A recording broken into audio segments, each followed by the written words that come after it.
ಶಿರೂರಿನಲ್ಲಿ ನಾಪತ್ತೆಯಾದವರಿಗಾಗಿ ಮುಂದುವರಿದ ಶೋಧ ಕಾರ್ಯ. ವರುಣಾರ್ಪಿತಕ್ಕೆ ಆಸ್ಪತ್ರೆಗೆ ಜಲ ದಿಗ್ಬಂಧನ.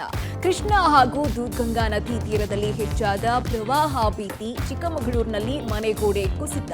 ಮನೆಯಲ್ಲಿದ್ದವರು ಗ್ರೇಟ್ ಎಸ್ಕೇಪ್. ಇನ್ನು ತೊರೆ ಬಳಿ ಹುಚ್ಚಾಟ ಆಡ್ತಿದ್ದ ಯುವಕರಿಗೆ ಬಿತ್ತು ಫೈನ್. ಎಲ್ಲದರ ಡೀಟೇಲ್ಸ್ ನೋಡ್ತಾ ಹೋಗೋಣ ಕರ್ನಾಟಕ ಟಾಪ್ 20. ಅಂಕೋಲಾದ ಗುಡ್ಡ ಕುಸಿತ ದುರಂತದಲ್ಲಿ ಈವರೆಗೆ 8 ಮೃತದೇಹಗಳು ಪತ್ತೆಯಾಗಿದ್ದು 9ನೇ ದಿನವಾದ ಇವತ್ತೂ ಕೂಡ ಶೋಧ ಕಾರ್ಯಾಚರಣೆ ಮುಂದುವರೆದಿದೆ. ರಾಷ್ಟ್ರೀಯ ಹೆದ್ದಾರಿ ಮೇಲಿನ ಮಣ್ಣು ಬಂಡೆ ತೆರವು ಮಾಡಲಾಗ್ತಾ ಇದೆ. ಪಕ್ಕದಲ್ಲಿರುವ ಗುಡ್ಡ ಕುಸಿಯುವ ಹಂತದಲ್ಲಿರೋದ್ರಿಂದ ವಾಹನ ಸಂಚಾರಕ್ಕೆ ಜಿಲ್ಲಾಡಳಿತ ಅನುಮತಿ ನೀಡಿಲ್ಲ. ನಾಪತ್ತೆಯಾಗಿರುವ ಇನ್ನೂ 3 ಮೃತದೇಹ ಸಿಗಬೇಕಾಗಿದ್ದು ನದಿಯಲ್ಲಿ ತೀವ್ರ ಶೋಧ ನಡೀತಾ ಇದೆ. ಟಿಂಬರ್ ಲಾರಿ ಸಮೇತ ಡ್ರೈವರ್ ಅರ್ಜುನ್ ನಾಪತ್ತೆಯಾಗಿದ್ದು ಜಿಪಿಎಸ್ ಆಧರಿಸಿ ಕಾರ್ಯಾಚರಣೆ ಮಾಡಲಾಗಿತ್ತು. ಹೆದ್ದಾರಿ ಮೇಲಿನ ಸಂಪೂರ್ಣ ಮಣ್ಣು ತೆರವು ಮಾಡಿದ್ರೂ ಕೂಡ ಲಾರಿ ಚಾಲಕ ಇಬ್ಬರು ಕೂಡ ಪತ್ತೆಯಾಗದ ಹಿನ್ನೆಲೆಯಲ್ಲಿ ಪೋಕ್ಲೇನ್ ಯಾಂತ್ರಿಕ ವಾಹನ ಮೂಲಕ ಕಾರ್ಯಾಚರಣೆ ಶುರುವಾಗಿದೆ. ಇದು ಸುಮಾರು 60 ಅಡಿ ಉದ್ದ 30 ಅಡಿ ಆಳದ ಮಣ್ಣು ತೆರವು ಮಾಡಿ ಕಾರ್ಯಾಚರಣೆ ಮಾಡುವ ಅತ್ಯಾಧುನಿಕ ವಾಹನ. ಇನ್ನು ನಾಪತ್ತೆಯಾದ ಲಾರಿ ಸಿಸಿಟಿವಿ ಕ್ಯಾಮೆರಾದಲ್ಲಿ ಸೆರೆಯಾಗಿದೆ. ಜುಲೈ 15ರಂದು ಸಂಜೆ 6:30ಕ್ಕೆ ಜೊಯ್ಡಾದ ರಾಮನಗರದಿಂದ ಹೊರಟಿತ್ತು. ಬೆಳಗ್ಗೆ 3:47ಕ್ಕೆ ಶಿರೂರು ಬಳಿ ಬಂದಿದ್ದ ಡ್ರೈವರ್ ಅರ್ಜುನ್ ನಿದ್ದೆಗೆ ಜಾರಿದ್ರು. ಬೆಳಗ್ಗೆ 8:45ಕ್ಕೆ ಗುಡ್ಡ ಕುಸಿದಿದ್ದು ಗುಡ್ಡದ ಮಣ್ಣಿನಲ್ಲಿ ನದಿಗೆ ಲಾರಿ ಬಿದ್ದಿರುವ ಶಂಕೆ ಇದೆ. ಅಂಕೋಲದ ಶಿರೂರಿನಲ್ಲಿ ಎನ್ಡಿಆರ್ಎಫ್ ಎಸ್ಡಿಆರ್ಎಫ್ ಸೇನಾ ಪಡೆ ಕಾರ್ಯಾಚರಣೆ ಬಳಿಕವೂ ಕೂಡ ಲಾರಿ ಚಾಲಕ ಪತ್ತೆಯಾಗಿಲ್ಲ. ಗಂಗಾವಳಿ ನದಿ ನೀರಿನ ಮಣ್ಣಿನ ಒಳಗೆ ಟ್ರಕ್ ಸಮೇತ ಸಿಕ್ಕಾಕೊಂಡಿರುವಂತಹ ಕೇರಳ ಮೂಲದ ಟ್ರಕ್ ಚಾಲಕ ಅರ್ಜುನ್ ಪತ್ತೆ ಹಚ್ಚೋದಕ್ಕೆ ಬೆಳಗಾವಿಯಿಂದ ಬೋಮ್ ಪೋಕ್ಲೈನ್ ಯಂತ್ರ ಶಿರೂರಿಗೆ ಆಗಮಿಸಿದ್ದು ಇವತ್ತಿನಿಂದ ನದಿ ನೀರಿನಲ್ಲಿ ಕಾರ್ಯಾಚರಣೆ ನಡೆಸಲಿದೆ. ಇನ್ನು ಪೊಲೀಸ್ ಭದ್ರತೆ ಮೂಲಕ ಬೋಮ್ ಪೋಕ್ಲೈನ್ ವಾಹನ ಬೆಳಗಾವಿಯಿಂದ ಶಿರೂರಿಗೆ ಆಗಮಿಸಿದೆ. ಗುಡ್ಡ ಕುಸಿತ ಸಂಭವಿಸಿದಾಗಿಂದಾನೂ ಕೂಡ ಖುದ್ದು ಕಾರ್ಯಾಚರಣೆ ಮಾಡ್ತಾ ಇರುವಂತಹ ಶಾಸಕ ಸತೀಶ್ ಸೈಲ್ ಪೋಕ್ಲೈನ್ ಕಾರ್ಯಾಚರಣೆ ವೇಳೆಯೂ ಕೂಡ ಸ್ಥಳದಲ್ಲೇ ಇರಲಿದ್ದಾರೆ. ಜೊತೆಗೆ ಕೇಂದ್ರದ ರಾಡರ್ ತಜ್ಞರನ್ನ ಸಹ ಕರೆಸ್ತಾ ಇರುವುದಾಗಿ ತಿಳಿಸಿದ್ದಾರೆ. ಎಲ್ಲ ಥರದ ಪ್ರಯತ್ನವನ್ನು ಮಾಡಿದ್ವಿ. ರಡಾರನ್ನು ಸಹ ಬೆಂಗಳೂರಿನಿಂದ ತಂದ್ವಿ. ಸರ್ಕಾರದಿಂದ ಒಂದು ರಡಾರನ್ನು ತಂದ್ವಿ. ಇವತ್ತು ನನ್ನ ತಲೆಯಲ್ಲಿ ಏನಿತ್ತು, ಇದು ನೀರಲ್ಲೇ ಇದೆ ಅಂತ ಹೇಳ್ಕೊಂಡು ನನ್ನೊಂದು ಭಾವನೆ ಇದೆ. ದಿಲ್ಲಿಯಿಂದ ನೀರಲ್ಲಿ ರಡಾರ್ ಚೆಕ್ ಮಾಡುವಂಥದ್ದು ವ್ಯವಸ್ಥೆ ಮಾಡಿದ್ದೇವೆ.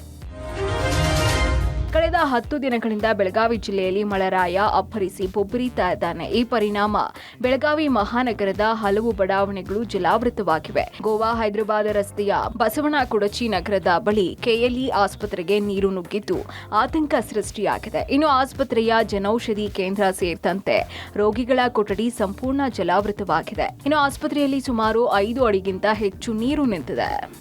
ಏನು ಗೋವಾ ಹೈದರಾಬಾದ್ ರಸ್ತೆಯಲ್ಲಿದ್ದು, ಗೋವಾ ಹೈದರಾಬಾದ್ ರಸ್ತೆಯಿಂದ ತೋರಿಸೋ ಪ್ರಯತ್ನ ಮಾಡ್ತಾ ಇದ್ದೀನಿ ಅಂತಂದರೆ ಸಂಕಲ್ಪ ಕೆಎಲ್ಇ ಏನು ವೆಲ್ನೆಸ್ ಸೆಂಟರ್ ಇದೆ, ಆ ವೆಲ್ನೆಸ್ ಸೆಂಟರಲ್ಲಿ ನೀರು ಬಂದಿರುವಂಥದ್ದು. ಜನ ಔಷಧಿ ಕೇಂದ್ರ ಇದೆ, ಆ ಜನ ಔಷಧಿ ಕೇಂದ್ರ ಆಗಿದೆ ಅಂತಂದರೆ ಈಗಾಗಲೇ ನೀರಿನಲ್ಲಿ ಮುಳುಗಿರುವಂಥದ್ದು. ಬಳ್ಳಾರಿ ನಾಲದಲ್ಲಿ ಈ ಥರ ಒಂದಷ್ಟು ಘಟನೆ ಸಂಭವಿಸಿರುವಂಥದ್ದು. 3.5 ಫುಟಕ್ಕೂ ಹೆಚ್ಚು ಮಳೆ ನೀರು ಇಲ್ಲಿ ಇರುವಂಥದ್ದು. ಏನು ಹಾಸ್ಪಿಟಲ್ ಬೇಕಾದಂಥ ಎಲ್ಲ ವಸ್ತುಗಳೇನಿದೆ ನೀರಲ್ಲಿ ಮುಳುಗಿರುವಂಥದ್ದು. ಮತ್ತು ಲ್ಯಾಬ್ರೇಟರಿ ಇರ್ತಕ್ಕಂಥ ಪ್ರತಿಯೊಂದು ವಸ್ತುಗಳು ಕೂಡ ಈಗಾಗಲೇ ನೀರಲ್ಲಿ ಮುಳುಗಿರುವಂಥದ್ದು. ಪೇಷಂಟ್ ಮಲ್ಕೊಳ್ಳುವಂಥದ್ದಿದೆ, ಅವೆಲ್ಲವೂ ಕೂಡ ನೀರಲ್ಲಿ ಮುಳುಗಿರುವಂಥದ್ದು.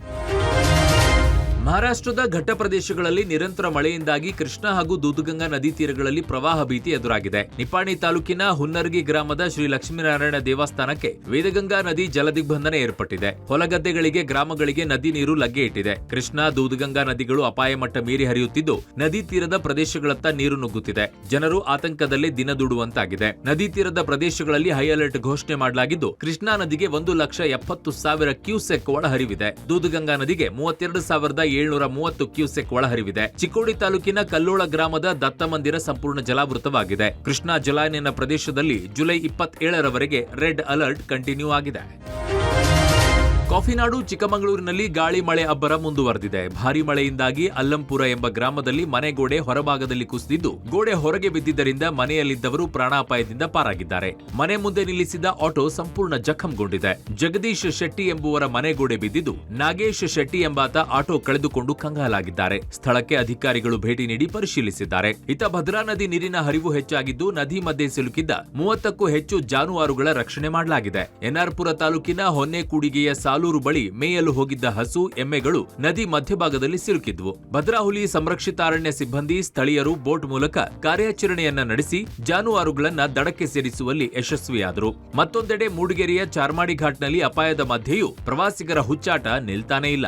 ಇಷ್ಟು ದಿನ ಫಾಲ್ಸ್ ಬಳಿ ತರಲೆ ಮಾಡ್ತಾ ಇದ್ದವರು ಈಗ ಸೀದಾ ಜಾರುವ ಬಂಡೆ ಗುಡ್ಡ ಹತ್ತಿ ಪುಂಡಾಟ ಮೆರಿತಾ ಇದ್ದಾರೆ. ಜಾರಿಕೆ ಬಂಡೆ ಮೇಲೆ ಹತ್ತಿ ಇಳಿಯುವ ಆಟ ಆಡ್ತಾ ಇದ್ದ 4 ಯುವಕರಿಗೆ ಪೊಲೀಸರು ತರಾಟೆಗೆ ತೆಗೆದುಕೊಂಡು ತಲಾ 500 ರೂಪಾಯಿ ದಂಡ ಕಟ್ಟಿಸಿಕೊಂಡು ವಾರ್ನ್ ಮಾಡಿ ಕಳಿಸಿದ್ದಾರೆ.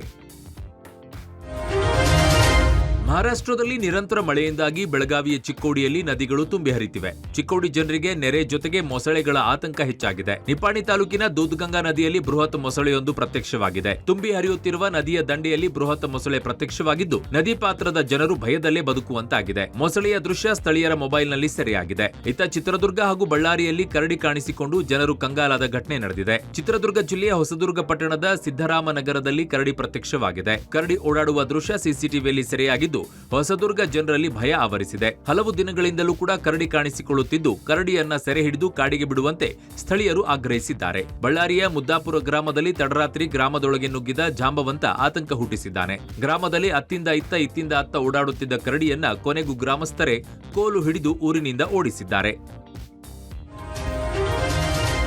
ಹಾಸನ ಜಿಲ್ಲೆಯಲ್ಲಿ ವರುಣನ ಅಬ್ಬರ ಮುಂದುವರೆದಿದೆ. ಹಾಸನ, ಸಕಲೇಶಪುರ, ಆಲೂರು, ಬೇಲೂರು ಭಾಗದಲ್ಲಿ ಜನಜೀವನ ಅಸ್ತವ್ಯಸ್ತಗೊಂಡಿದೆ.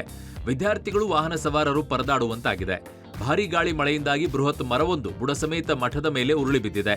ಸಂಗಮೇಶ್ವರ ಬಡಾವಣೆಯಲ್ಲಿರುವ ಜವೇನಹಳ್ಳಿ ಮಠ 700 ವರ್ಷಗಳಷ್ಟು ಹಳೆಯ ಮಠವಾಗಿದ್ದು ಮರ ಬಿದ್ದ ಪರಿಣಾಮ ಮಠಕ್ಕೆ ಹಾನಿಯಾಗಿದೆ. ಜವೇನಹಳ್ಳಿ ಮಠದಲ್ಲಿ ಈಶ್ವರನ ದೇವಾಲಯ ಕೂಡ ಇದ್ದು ಪೂಜೆ ಕಾರ್ಯಗಳು ನಡೆಯುತ್ತಿತ್ತು. ಮಠ ತುಂಬಾ ಹಳೆಯದಾಗಿದ್ದರಿಂದ ಹಾಗೂ ಮಳೆಗಾಲದಲ್ಲಿ ತುಂಬಾ ಸೋರುತ್ತಾ ಇದ್ದಿದ್ದರಿಂದ ಮಠದ ಪೀಠಾಧ್ಯಕ್ಷರಾದಂತಹ ಶ್ರೀ ಸಂಗಮೇಶ್ವರ ಸ್ವಾಮೀಜಿ ಬೇರೆ ಕಡೆ ತಂಗುತ್ತಿದ್ರು. ಮರ ಬಿದ್ದ ಸಮಯದಲ್ಲಿ ಮಠದಲ್ಲಿ ಯಾರೂ ಇಲ್ಲದರಿಂದ ಅಪಾಯದಿಂದ ಪಾರಾಗಿದ್ದಾರೆ. 700 ವರ್ಷಗಳ ಹಿಂದಿನ ಮಠ ಇದಾಗಿದ್ದು ಮಠ ದುರಸ್ತಿ ಮಾಡಿಸಿಕೊಡುವಂತೆ ಭಕ್ತಾದಿಗಳು ಆಗ್ರಹಿಸಿದ್ದಾರೆ.